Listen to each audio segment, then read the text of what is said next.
Alors on va le ramener chez lui en luge. On n'a pas le temps. Est-ce que t'as vu l'heure? Maman doit s'inquiéter. Mais on ne peut pas l'abandonner. Je sais, on va l'emmener chez nous en luge et après tu lui prêteras tes raquettes pour qu'il rentre chez lui. On habite de l'autre côté de la colline. Monte là-dessus.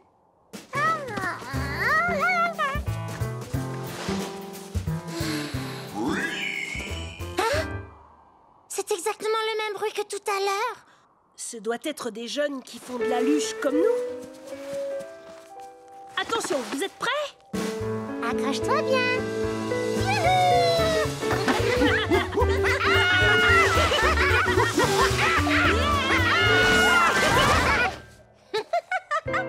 Oh, on aurait dû lui donner les raquettes quand on était en haut de la colline. Maintenant, il va être obligé de la remonter, le pauvre. Je ne peux pas penser à tout. Et puis c'est ta faute. Tu n'avais qu'à m'en parler quand on était là-haut. Désolé, petit singe.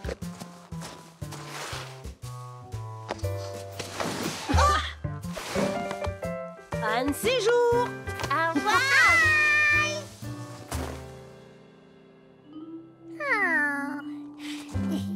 En escaladant la colline pour la deuxième fois, Georges se rendit compte qu'il avait froid et qu'il était fatigué.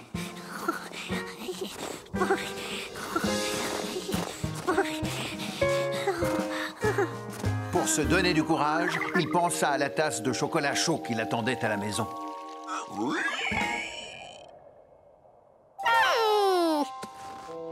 C'était le cochon qu'on entendait.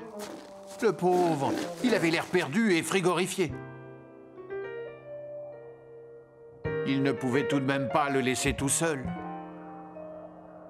On ne peut pas l'abandonner.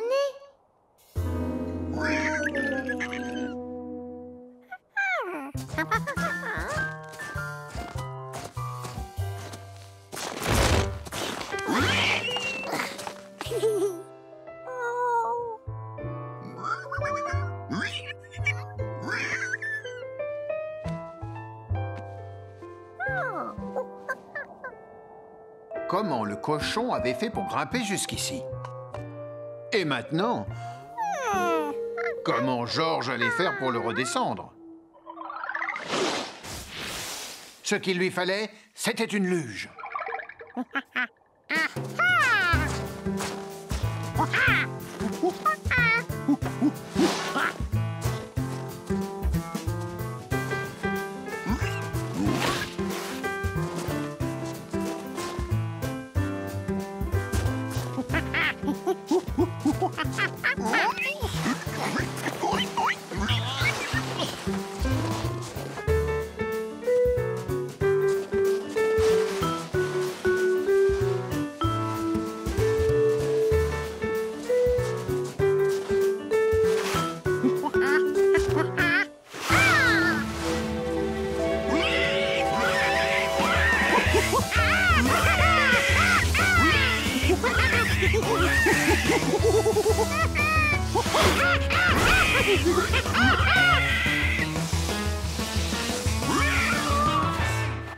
Je vous avais dit que c'était mon petit Mike. J'avais reconnu son cri.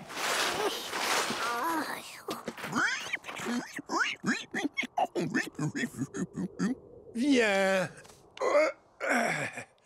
Il était dehors quand la neige s'est mise à tomber.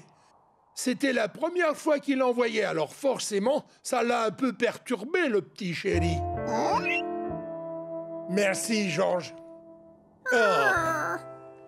Où étais-tu passé? Je commençais à me faire du souci. Il y a une tasse de chocolat chaud qui t'attend dans le salon.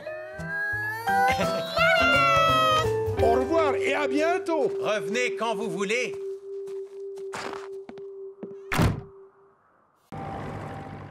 L'immeuble où habitait Georges était très bien entretenu. Gaspard, le chien du concierge, en était fier. Le nettoyeur de moquette est arrivé. Il y avait des gens qui entraient.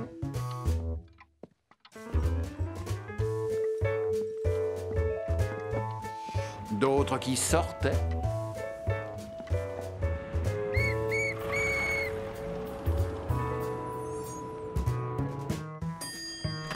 Ceux qui montaient par l'ascenseur. Et ceux qui descendaient par l'escalier. C'était comme une belle mécanique que personne ne pouvait dérégler. Enfin, presque personne. On ne peut pas remonter dans notre appartement avant que la moquette ne soit sèche. Alors reste assis dans le hall pendant que je sors faire les courses, d'accord? Et sois sage. Oh, et si tu as faim, mange cette pomme. Je n'en ai pas pour longtemps. Taxi, taxi.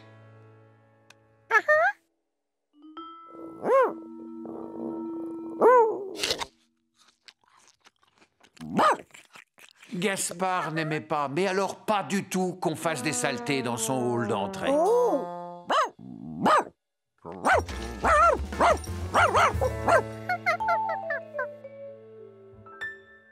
Georges avait compris qu'il devait aller manger ailleurs s'il ne voulait pas avoir d'ennui. Que pouvait-il y avoir derrière cette porte?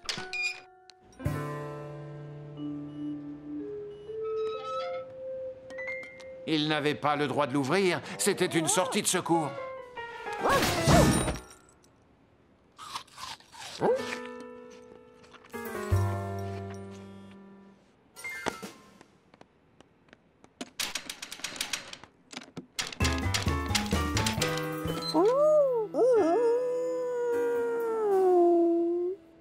Et maintenant, comment allait-il pouvoir rentrer?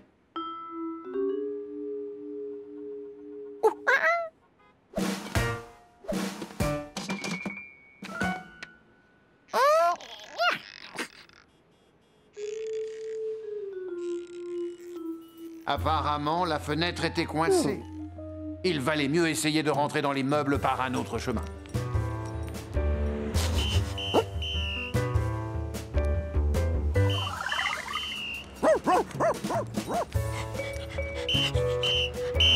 Avancez, avancez, plus vite que ça. Enfin, Gaspard était sûr d'une chose, pour retourner chez lui, il devait aller à droite. Non, à gauche.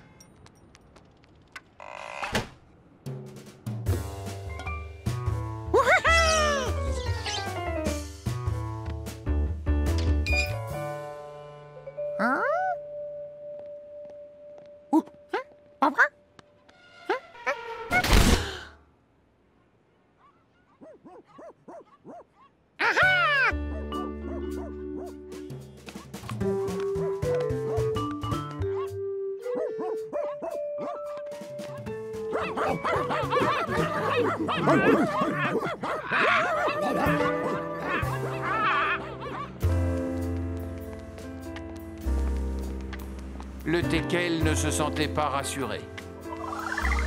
Dans quel état allait-il retrouver le hall si jamais le singe était rentré avant lui? Oh là là, c'était encore pire que ce qu'il avait imaginé.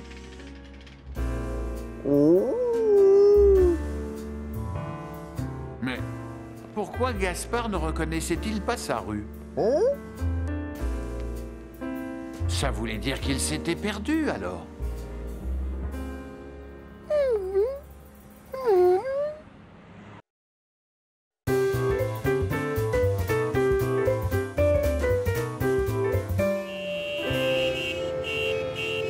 Après une semaine au milieu de la foule, il n'y a rien de plus reposant que de passer le dimanche à la campagne.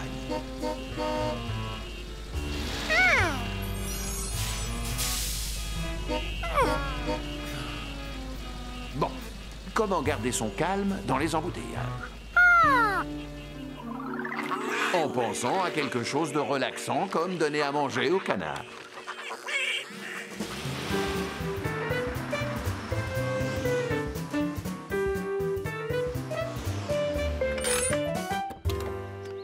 J'ai cru qu'on allait rester coincé dans les bouchons.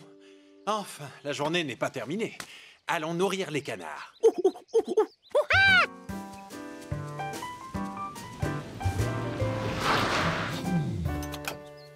Bonjour, Madame Renkins. Ça n'a pas l'air d'aller. Les poussins ont disparu et leur mère est terriblement inquiète. Il faut que je les retrouve avant que la nuit ne tombe. Je comprends. D'ailleurs, ça ne va plus tarder. Je vais vous aider. Tu vas devoir nourrir les canards tout seul. Ne t'éloigne pas de la rivière. Je ne veux pas que tu te perdes comme les poussins.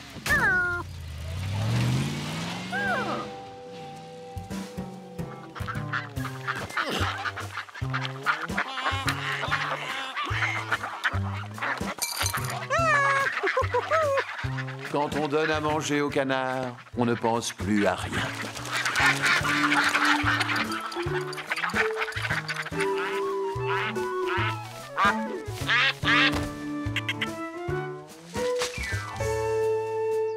Jumpy l'écureuil était lui aussi attiré par la nourriture. Et il ne se gênait pas pour subtiliser le repas des autres.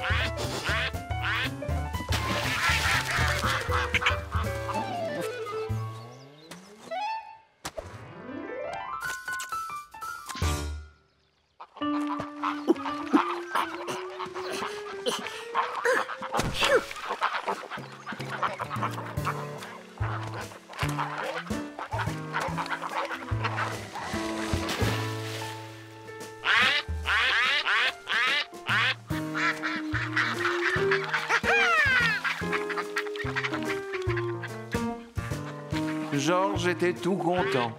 C'était la première fois qu'il se retrouvait sur l'eau, entouré de canards.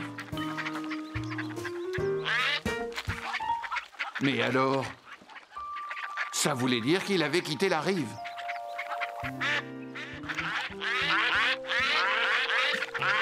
Qu'est-ce que ça pouvait faire, puisqu'il était en bonne compagnie?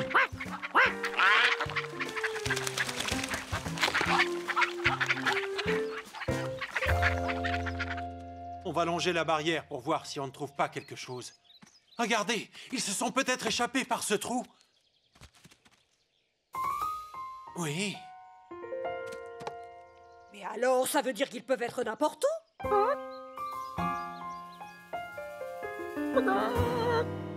Espérons qu'ils retrouvent tout seuls le chemin du poulailler. C'était justement ce que les poussins cherchaient. Mais ils avaient du mal. Beaucoup de mal.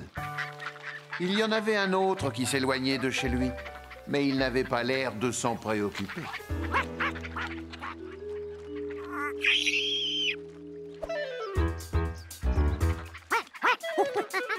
Jumpy essaya de prévenir son ami parce qu'il ne voulait pas qu'il se perde.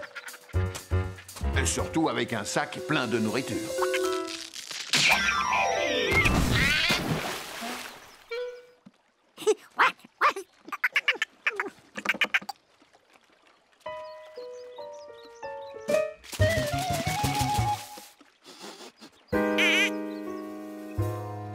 Le courant les entraînait de plus en plus loin de chez eux. Jumpy ne se sentait pas rassuré, car il ne reconnaissait pas les lieux. Jusqu'au moment où il aperçut un bateau sur la droite. Ou plutôt sur la gauche. Ils allaient pouvoir demander de l'aide. Mais le bateau était vide.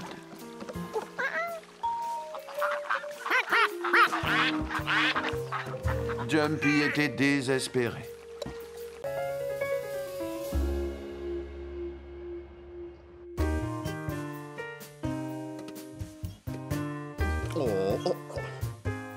Gaspard était un chien très professionnel. Rien ni personne n'arrivait à le distraire de son travail. Même si son ami le concierge ne s'en rendait pas toujours compte. Qu'est-ce qui se passe? Tu as encore faim? Ah, l'ascenseur va s'ouvrir. Bonjour. Profitez de cette belle journée. Ça, vous pouvez compter sur nous?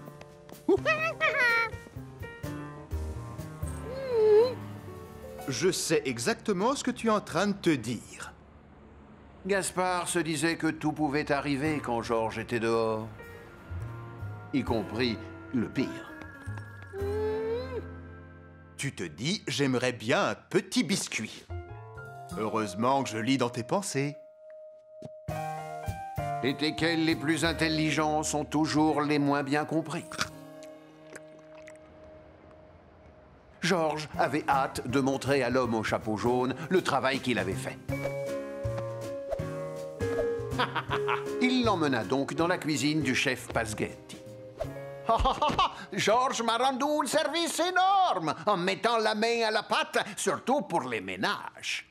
Il faut dire qu'il s'entraîne beaucoup à la maison.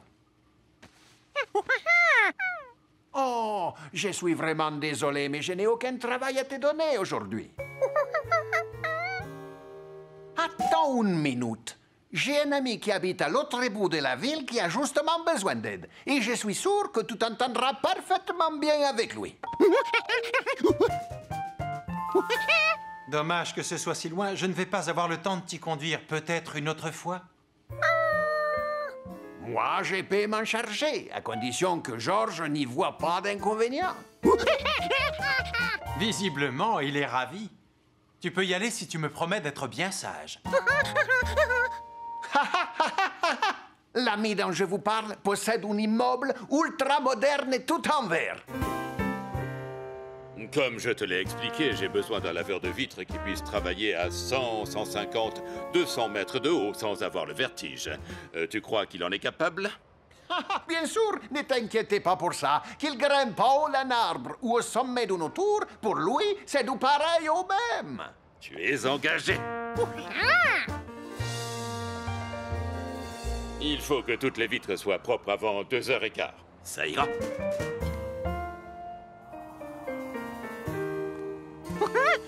Les outils de travail te sont fournis, ainsi que la casquette.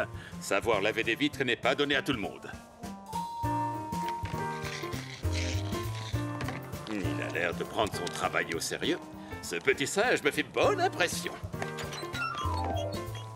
La vie privée des locataires ne te regarde pas, alors ne sois pas curieux si tu ne veux pas avoir d'ennui. Georges promit de ne pas regarder. Mais les petits singes ont parfois la mémoire courte.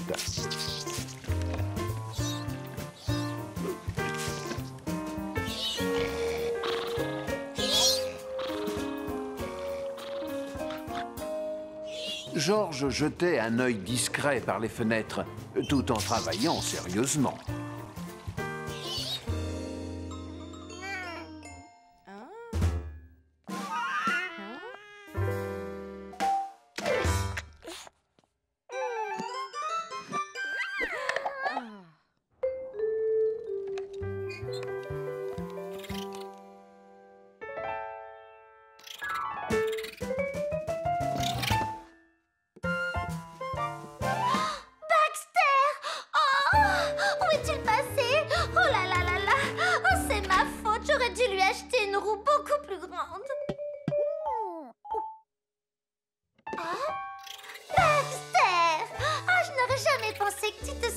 Là-dedans. Merci beaucoup, petit singe.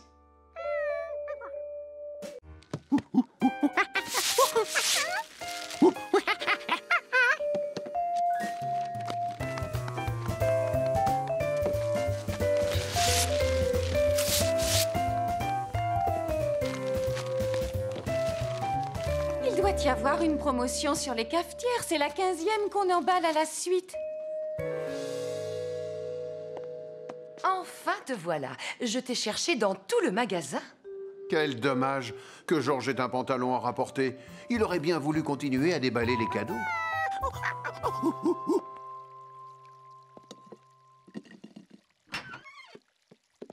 Il ne s'était pas absenté longtemps, et pourtant, à son retour, le cadeau avait disparu.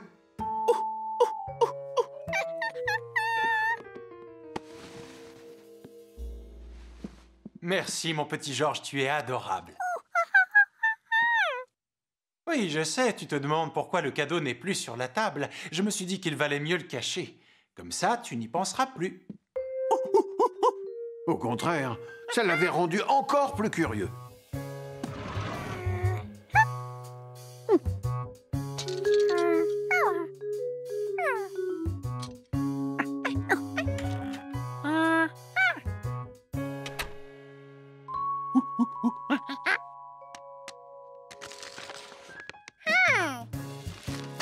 Oh, les murs aussi étaient enveloppés dans du papier.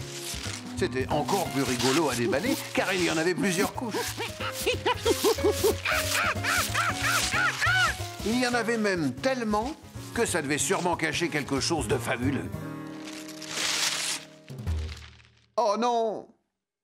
Bon, il ne restait plus qu'à tout remettre en place. Mais ça n'allait pas être facile. Et si George redécorait la salle de bain pour l'anniversaire du professeur Wiseman?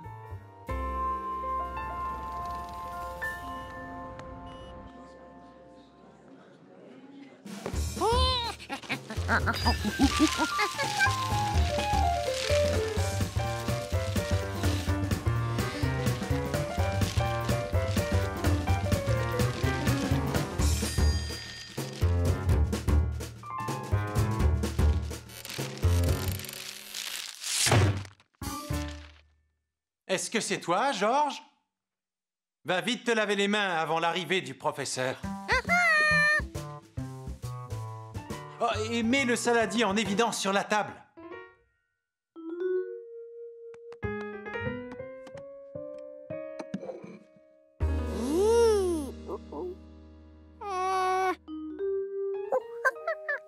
Non, non, non, tu ne vas pas t'en tirer comme ça.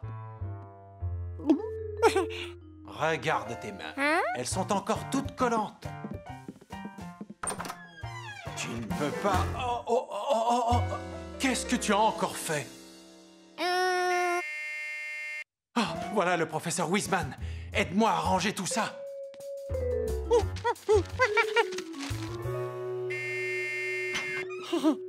Bonsoir, George. Je suis peut-être en avance?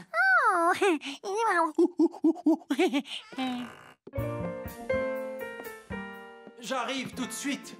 Il y a des fruits sur la table. Servez-vous. Avec plaisir. C'est une espèce de banane orange. Et je suppose que ça pousse sur les bananes orangées.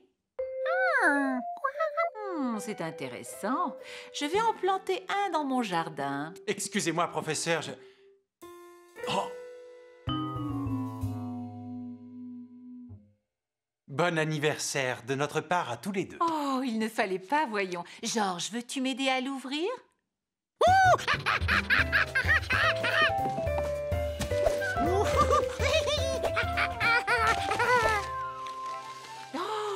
En voyant la taille de la boîte, je m'attendais à autre chose. C'est le vendeur qui a fait le paquet cadeau. Ma symphonie préférée, comme c'est gentil. Merci beaucoup. Et si on l'écoutait tout de suite? Oh. Attendez, laissez-moi faire. George pouvait manger un fruit tranquillement. Il savait qu'ils allaient mettre du temps à retirer l'emballage.